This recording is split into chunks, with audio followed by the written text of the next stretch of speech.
नमस्कार, आप देख रहे हैं उत्तर मध्य प्रदेश और आपके साथ मैं राजेंद्र देव। और आज बात होगी अग्निवीर पर छिड़े सियासी घमासान की।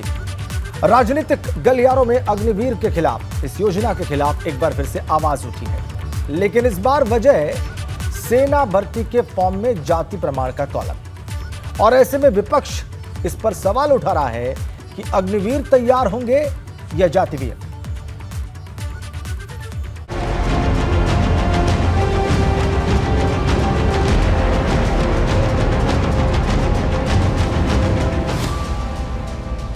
अग्निवीर पर फिर छिड़ा घमासान,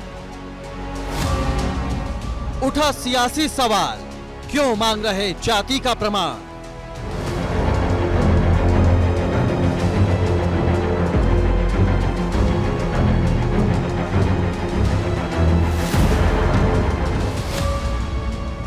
सरकार पर विपक्ष का सियासी प्रहार,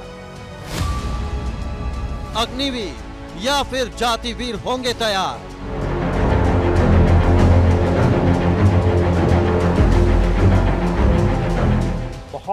बहुत ही खिलवाड़ राष्ट्र की सुरक्षा और युवाओं के भविष्य के साथ अग्निपथ के नाम पे हो रहा है। 2013 में ही एक सत्यपत्र अर्थात एफिडेविट सबमिट करके भारत की सेना ने सुप्रीम कोर्ट में अपने मत को स्पष्ट किया था और कहा था कि there is no role in the selection process as far as caste is concern.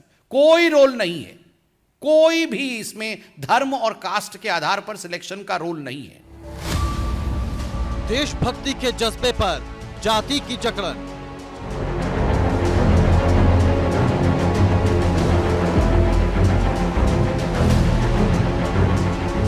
मैं ये स्पष्ट कर देना चाहता हूं कि यह पूरी तरह अफवाह है। जो पहले व्यवस्था थी, माने आजादी के पहले से वही व्यवस्था अब तक की चली आ रही है, उसमें कहीं पर कोई परिवर्तन नहीं हुआ। सेना में जाति का सवाल क्यों? सेना की भर्ती पर सियासी बवाल क्यों? उत्तर मांगे प्रदेश। इसी विषय पर आज हम चर्चा करने जा रहे हैं उत्तर मांगे प्रदेश में कि विपक्ष ये सवाल क्यों उठा रहा है और ये सवाल कितना जायज है। क्या ये सवाल वाकई उठाया जाना चाहिए और क्या जो विपक्ष के आरोप हैं उनमें दम है, उनमें वजन है। इस पर चर्चा करने के लिए हमारे साथ हैं समाजवादी पार्टी के प्रवक्ता अनुराग भदौरिया और हमारे साथ हैं कांग्रेस प्रवक्ता अरुणेश यादव। आगे हमारे साथ जुड़ेंगे डिफेंस एक्सपर्ट प्रफुल्ल बख्शी और हमारे साथ जुड़ेंगे इसके अलावा भारतीय जनता पार्टी के प्रवक्ता अशोक पांडे साहब। वैसे आप सभी को स्क्रीन पर देख पा रहे हैं, लेकिन बात की शुरुआत में अनुराग भदौरिया साहब से करूंगा। अनुराग जी, बहुत बहुत स्वागत है आपका उत्तर मांगे प्रदेश में। और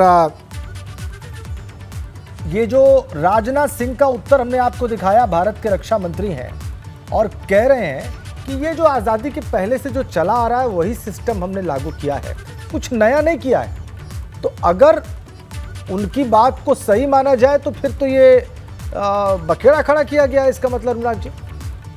उनकी बात को अगर सच मान लिया जाए तो मैं उनसे पूछूंगा कि अग्निवीर पहले कभी भर्ती होते थे क्या 4 साल के लिए? जो अग्निवीर वाली प्रक्रिया पहले थी क्या, ये भी बता देते लगे हाथ। तो ये जो भारतीय जनता पार्टी है ये करना क्या चाहती है हिंदुस्तान में, ये नहीं समझ में आ रहा है। अपने हिसाब से बातें करती है, अपने सुविधानुसार बातें करती है। भाई आर्मी में अगर भर्ती हो रही है, अगर जाति का नहीं भी उसमें कॉलम रहेगा तो फर्क क्या पड़ता है? भाई राष्ट्र के लिए लोग उसमें भर्ती हो रहे हैं, ना हो। नहीं अनुराग जी, आपका ऑब्जेक्शन किस बात पे है? उस कॉलम को हटाए जाने पर है? आप कह रहे हैं कि नई बात शुरू की जाए, एक नई प्रक्रिया शुरू की जाए और ये जो कास्ट सर्टिफिकेट मांगने के प्रावधान है और रिलीजियस सर्टिफिकेट मांगने के प्रावधान है, इसको हटा दिया जाए, नया किया जाए, ये आप कहना चाह रहे हैं?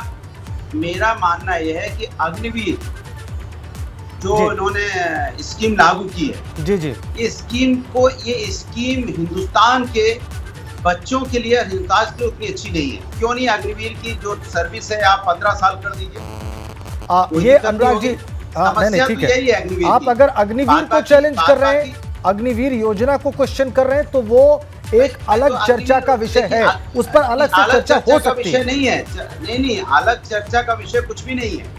सिर्फ चर्चा का विषय यही है कि आप 4 साल की नौकरी क्यों दे रहे हैं, जब भारतीय जनता पार्टी के नेता, भारतीय जनता पार्टी के एक बड़े नेता मध्य प्रदेश में ऑफिस में बैठ के कहते हैं कि अग्निवीर जब आएगा लौट के तो मैं अपने बीजेपी पार्टी दफ्तर में उसको नौकरी दे दूंगा, इसकी सिक्योरिटी की, और खुद के बेटे को विधायक बना देते हैं। तो बीजेपी वाले क्या करना चाहते हैं, क्या कहना चाहते हैं? इतने विद्वान प्रवक्ता हैं आप अनुराग जी, आपकी बात को हम सब बड़े ध्यान से सुनते हैं। आप जब सरकार को घेरते हैं तो बहुत ध्यान से सुना जाता है।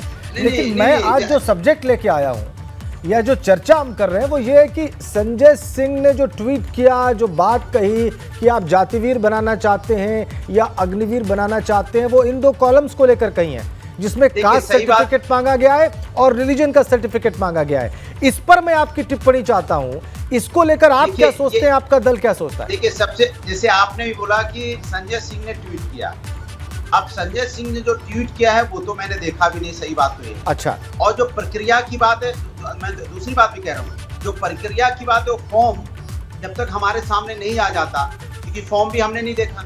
लेकिन अग्निवीर की जहां तक बात है, जिसमें मेरा अध्ययन है, अग्निवीर की जहां तक भर्ती की बात है, तो सवाल अग्निवीर की भर्ती पे उठता है ना कि अग्निवीर की जरूरत ही क्या है। आप 15 साल, तो बड़ा मौलिक सवाल आपने उठा दिया है। ठीक है अनुराग जी, नहीं इसको 15 साल का क्यों नहीं करते? मैं इसकी बात कर रहा हूँ। वो फॉर्म, वो जात, वो परिणाम, वो तो बाद में देखे जाएंगे। ये बताइए कि 4 साल की नौकरी क्यों आप देना चाहते हो, 15 साल की नौकरी क्यों नहीं? ये तो बहुत व्यापक चर्चा है अनुराग जी, बिल्कुल, और पूरा देश मुझे लगता है इस विषय पर चर्चा कर रहा है। भरी जवानी में सुनो उसकी किशोर अवस्था में भर्ती होगी और भरी जवानी में रिटायर हो जाएगा। सवाल है कि भरी जवानी में रिटायर हो और उसके बाद आपका प्रोविजन क्या है, आपकी उसका रोजगार गारंटी क्या है? अभी देखिए बीजेपी प्रवक्ता बोलेंगे कि नहीं हम हमारे सरकारी नौकरी में भी प्रावधान होगा, वहाँ भी प्रावधान होगा, यहाँ भी प्रावधान होगा। प्रावधान अलग चीज है, गारंटी क्या है ये बताइए? ठीक है, तो आज है, प्रफुल्ल बख्शी साहब हैं, अनुराग भदौरिया जी, आने के बाद 23 साल में लौट के आएगा, उसको कहाँ नौकरी आप देंगे? आपने जो बड़े सवाल खड़े कर दिए उस पर भी बीजेपी के दफ्तर के कार्यालय में सिक्योरिटी गार्ड की नौकरी देना चाहते हैं आपके तो जो विधायक और बड़े नेता जो है कैलाश वर्गीस जी, और अपने बेटे को विधायक बनाना चाहते हैं, तो अपने बेटे को क्यों नहीं वो अपनी सिक्योरिटी की नौकरी दे रहे हैं बीजेपी कार्यालय में? ये बताइए, बीजेपी कार्यालय में अपने बेटे को क्यों नहीं नौकरी देना चाहते? जी, ठीक है। प्रफुल्ल बख्शी साहब, आपको मेरी आवाज मिल रही है? अभी नहीं है डिस्टर्बेंस, पर बीच में कट जाती है।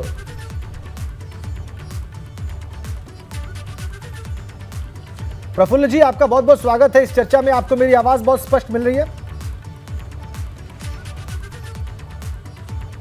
हम प्रफुल्ल बख्शी से बात करेंगे, लेकिन हमारे साथ दो और दलों के प्रवक्ता हैं। अशोक पांडे जी हैं बीजेपी से, और इसके अलावा कांग्रेस के प्रवक्ता भी हैं अरुणेश यादव जी। अरुणेश जी, आपके दल ने भी सवाल उठाया है इस फॉर्म पर, जो संजय सिंह ने जो बात उठाई उसको आपका दल भी सपोर्ट कर रहा है उस पॉइंट को, और आप लोग भी कह रहे हैं कि जातिगत आधार पर यहाँ पर भर्तियां होंगी। क्या इससे पहले इस तरह की बातें नहीं प्रावधान थे फॉर्म भरने में, भर्ती में? इस प्रकार की बातें इससे पहले नहीं पूछी जाती थी? यादव जी, देखिए, मौका देने के लिए बहुत बहुत धन्यवाद। सबसे पहले तो मैं आपका ध्यान लाना चाह रहा हूँ, सेना कोई नौकरी नहीं है, ये देश की सेवा है। और जब देश की सेवा करने के लिए कोई युवा सेना में भर्ती लेता है, सेना ज्वाइन करता है, तो वो ये उम्मीद रख के चलता है कि मैं देश के लिए, माँ भारती के लिए, भारत माँ के लिए सर्वोच्च बलिदान दूंगा। तो अब इसमें मुझे एक बात ये समझ में नहीं आ रही है, भारतीय जनता पार्टी के हमारे मित्र हो सकता है ज्यादा बेहतर समझा सकेंगे कि जाति और धर्म कहाँ से आ गया। जब हम माँ भारती की सेवा कर रहे हैं तो उसमें जाति और धर्म तो आना ही नहीं चाहिए। अगर सेवा कर रहा है कोई और अपनी जाति बता देगा तो क्या सेवा में फर्क पड़ जाएगा? नहीं, अगर जाति बता रहा है तो सरकार जातिगत जनगणना क्यों नहीं कर रही है? सरकार खुद कंफ्यूज है और सरकार हमें भी कंफ्यूज कर रही है। एक तरफ तो जातिगत जनगणना करने के लिए ये लोग तैयार नहीं है। अरुणेश जी, सेना में ये बड़ा सवाल है, जैसे कि अभी अनुराग जी उठा रहे थे, अग्निवीर योजना पर ही उन्होंने प्रश्न खड़ा किया। एक मिनट अरुणेश जी, नहीं, मुझे आप ये बताइए कि क्या ये कोई नई बात हो रही है?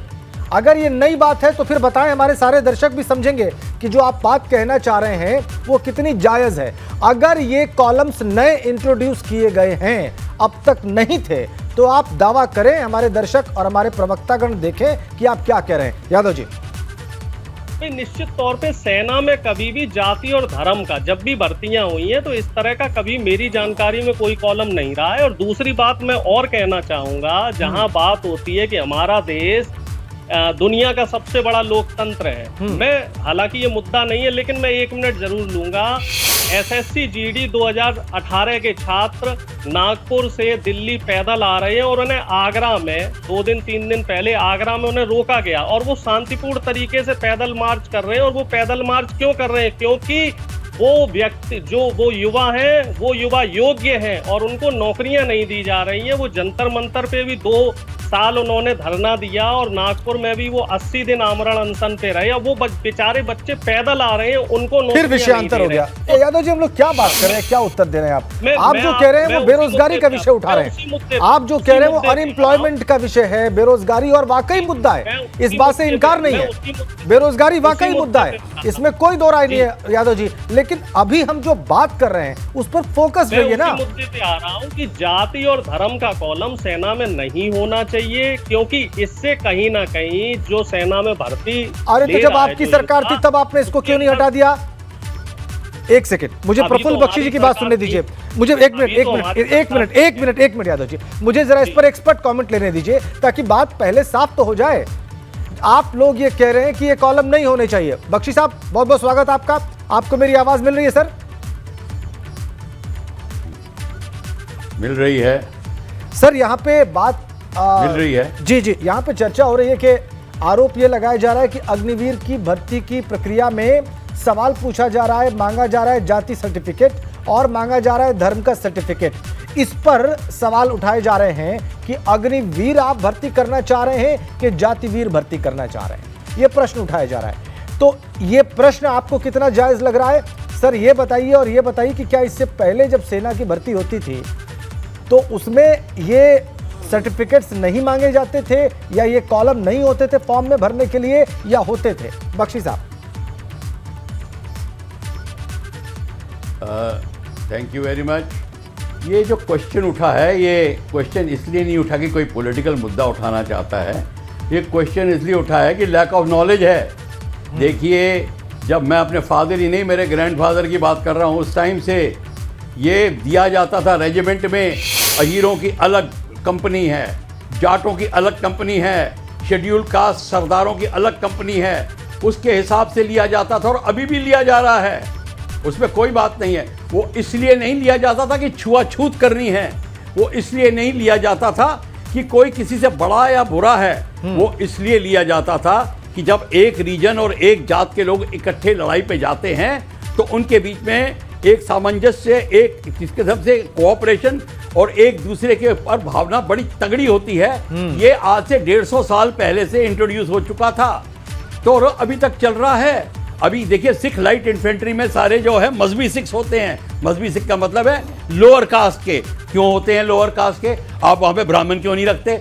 ये इसलिए नहीं कि वह छुआछूत है, वो इसलिए कि वो जब साथ में अपने आप के साथ में अपने लोग होते हैं, एक ही गांव से आते हैं, तो एक दूसरे के साथ में ये 4-4 साल के लिए नहीं आते, उनको सालों रहना पड़ेगा माउंटेन्स में, डेजर्ट्स में। तो इसीलिए उनका आपस में गाँव में जाना, गांव से कस्टम्स लाना, कस्टमरी व्यवहार, आर्मी कस्टमरी व्यवहार और सोशियोलॉजिकल व्यवहार पे बहुत डिपेंडेंट है। ये किसी को नहीं पता। हम ये सिर्फ सोचते हैं कि ये 26 जनवरी की परेड ही आर्मी है, नहीं, ऐसा नहीं होता। एक बार आर्मी के अंदर जाके देखिए, ये है। अभी भी देखिए, कयाम खानी मुसलमान के अलग है, अपने जो मेवट के मुसलमानों की अलग होती है, राजपूती मुसलमानों की अलग है, क्या कहते हैं, उनकी कंपनियां अलग हैं, बटालियंस अलग हैं। तो आप ये नहीं कह सकते कि ये कोई अभी नहीं लगा गई है, ये बड़ी पुरानी है। अगर हटाना था तो आज से उसको 80-90 साल पहले हटा दिया जाता, पर कोई हटाने की ज़रूरत नहीं पड़ी, क्योंकि इसलिए नहीं लिया जाता था कि तू शेड्यूल कास्ट है इसलिए ले रहे हैं, वो इसलिए लिया जाता था कि तुमको किस जगह रखना है, किसके साथ में ट्रेनिंग देनी है, ताकि तुम सब एक साथ रहो, एक गांव के रहो, एक जात के रहो, इसलिए होता था, और कोई बात नहीं है। बख्शी साहब, ये बात तो अभी लगे हाथ सर, ये भी क्लियर कर दें, रेजिमेंट में जाट भी हैं, ब्राह्मण भी हैं। बहुत बहुत शुक्रिया सर, आपने सारी चीज लगभग स्पष्ट कर दी। मुझे भी मुझे लगता है हमारे विद्वान प्रवक्ताओं को भी और हमारे दर्शकों को भी। आपने बहुत स्पष्ट कर दिया सारा प्रकरण। लेकिन लगे हाथ एक चीज़ और बताइए सर कि ये जो कॉलम्स हैं फॉर्म भरने के, जिसको बार बार दिखा भी रहे हैं, जिसमें कास्ट और रिलीजन की बात की गई है, क्या ये पहले भी ऐसे ही फॉर्म भरे जाते थे और ऐसे ही सर्टिफिकेट डिमांड किया जाता था? देखिए, ऐसा है, पहले भी जो ढूंढने के तरीके अलग होते थे, चाहे वो पुलिस से वेरिफिकेशन करा के पता करते या गांव के प्रधान से सर्टिफिकेट मंगवाते। कई तरीके थे, मैं सारे तरीकों के अंदर नहीं गया हूं, पर लिख के देना पड़ता था। कोई ऐसा नहीं होता था कि वो ब्राह्मण है तो अहीरों की भर्ती में चला जाएगा, या अहीर है तो ब्राह्मणों की भर्ती में चला जाएगा, ये ऐसा नहीं होता था। इसीलिए सर्टिफिकेट की ज़रूरत होती है और एडमिनिस्ट्रेशन टाइम पे चेंज होती रहती है, पर चीज़ तो वही हो रही है। चीज़ वही हो रही है, चाहे आप उस पर अंगूठा का लगाइए चाहे सिग्नेचर करिए, अभी भी ऐसा चल रहा है और चलता रहेगा जब तक कि आप इसको चेंज नहीं करेंगे। क्योंकि भारत की सेना, सुन लीजिए, भारत की सेना एक जिसको कहते हैं जिंदगी की सेना होती है। जिंदगी का मतलब है आदमी बाप दादे परदादे पूर्वजों के ट्रेडिशन को लेकर फौज में आते थे। मेरी पीढ़ी चल रही है, 20वीं पीढ़ी चल रही है फौज में। और हम कुछ नहीं करते थे। ये बहुत जरूरी होता था कि हमारे जितने गांव के लोग थे सिर्फ गाइड्स कैवलरी में जाते थे, और गाइड्स कैवलरी में जो अलग अलग स्क्वाड्रन होते थे वो अलग अलग जात के लोग के होते थे। वो अभी तक चल रहा है, वो पाकिस्तान में बेशक चली गई हो, वो अभी तक चल रहा है। ये सारा का सारा प्रावधान था और इसीलिए अब इसका थोड़ा सा रूप चेंज हो रहा है तो लोगों को शायद बड़ा अटपटा लग रहा है, वो बात और है। और मैं उनको कोई दोष नहीं ठहराता, और थोड़ी सी आर्मी के पब्लिक रिलेशन की एक्सरसाइज है, उसमें चूक हो गई है, उनको ठीक से समझाना चाहिए, डॉक्यूमेंट्रीज बना के ठीक से बताना चाहिए। ठीक है, आप कह रहे हैं थोड़ी चूक हो गई है और पब्लिक रिलेशन डिपार्टमेंट को आर्मी के थोड़ा ठीक से समझाना चाहिए। अशोक पांडे साहब, आपकी बहुत स्वागत आपका। आपका दल सत्ता में है और दरअसल सवाल ये उठ रहा है कि इस चीज़ को ठीक से बताया जाना चाहिए था, एक बात, जैसा कि बख्शी साहब कह रहे हैं। और दूसरी बात, विपक्ष ये बात कह रहा है कि दरअसल मूल सवाल तो इस योजना पर ही है, था भी और रहेगा भी, और मूल सवाल बेरोजगारी का भी है और था और रहेगा, ये विपक्ष का कहना है। पांडे जी, देखिए, सबसे बड़ी बात तो ये है कि ये कोई नई परंपरा नहीं है, ये शुरू से ही होता आया है। अभी बख्शी साहब ने भी कहा, सभी लोग जानते हैं, लेकिन संजय सिंह जी ने ट्वीट करके जनता के साथ चीट करने का प्रयास किया।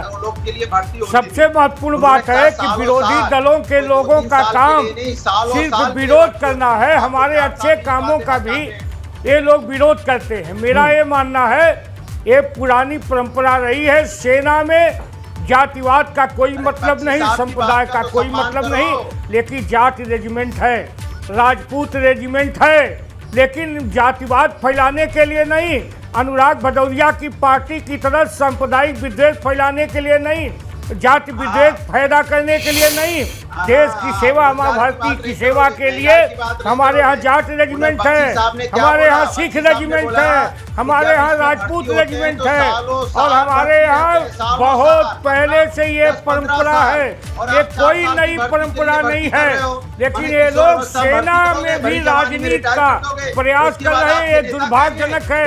कम से कम भारतीय सेना को बख्शो भाई। संजय सिंह, कुछ जानकारी ले लो, कुछ जानकारी अनुराग भदौरिया ले लें। मेरा ये मानना है, सेना को बख्शिए।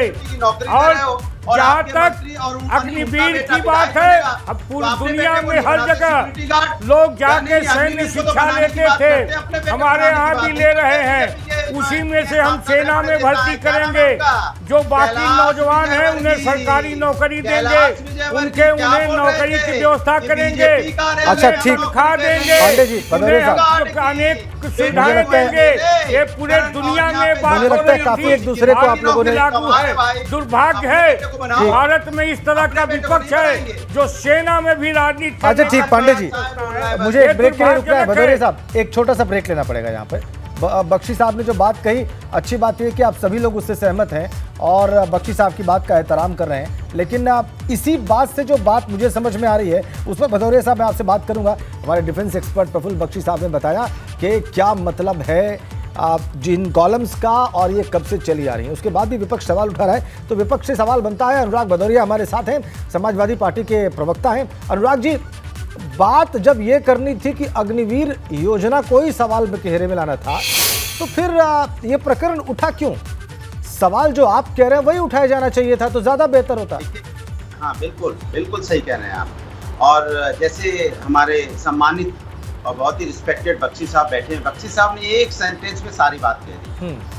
क्योंकि जब सेना में लोग भर्ती होते हैं तो 2-3 साल के नहीं, सालों साल उनको पहाड़ों में और बर्फ की जगह पे एक साथ रहना होता है। सालों साल का मतलब होता है 10-15 साल। वो खुद वकालत कर रहे हैं कि 10-15 साल तो कम से कम दीजिए एक साथ रहने का, जिनके तालमेल हो, एक साथ मिलकर लड़े, एक दूसरे को समझे। तो आप उनको 4 साल में ही निकाल देना चाहते हैं। यही तो मैं कह रहा था जो बख्शी साहब ने बोला। उनका भी तात्पर्य तो यही है कि सालों साल साथ रहेंगे, उसके बाद वो हमारे दुश्मन से मुकाबला करेंगे। लेकिन आप 4 साल में ले जाएंगे, 1 साल ट्रेनिंग करेंगे, 3 साल जब तक समझ पाएंगे तब तक बाहर का रास्ता दिखा देंगे। तो इसके मतलब आप क्या करना चाहते हैं? अच्छा, देश में जिस तरह की नहीं। और दूसरी बात जो मैं बार बार ये बात कह रहा हूँ, बख्शी साहब भी हमारे बात से जो हमारे सम्मानित हैं, आदरणीय है, मैं उनका सम्मान करता हूँ।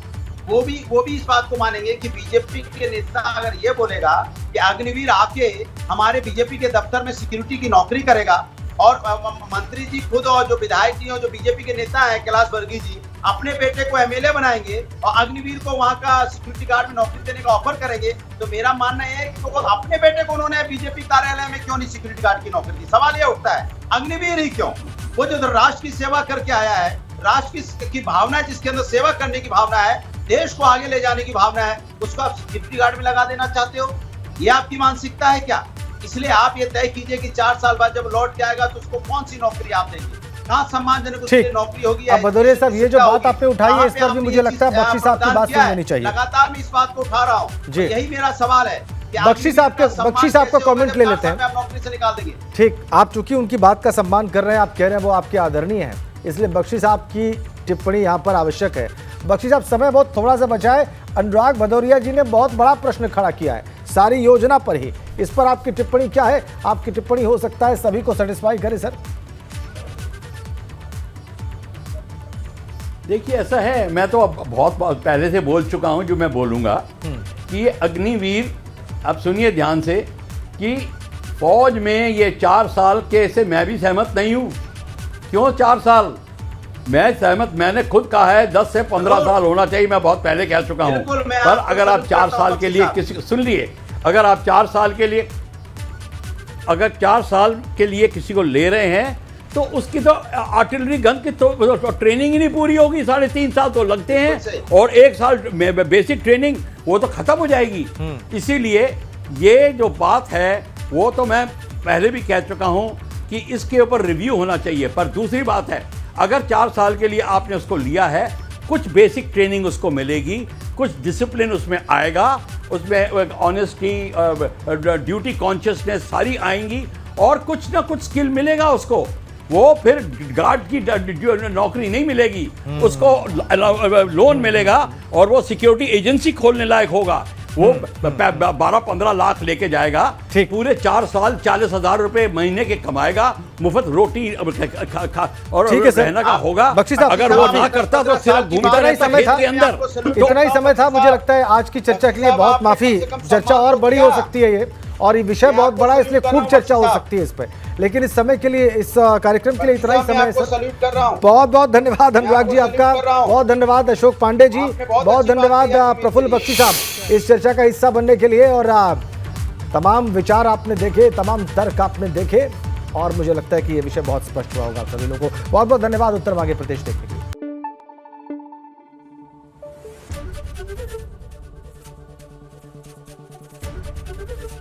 एबीपी गंगा, खबर आपकी, जुबान आपकी।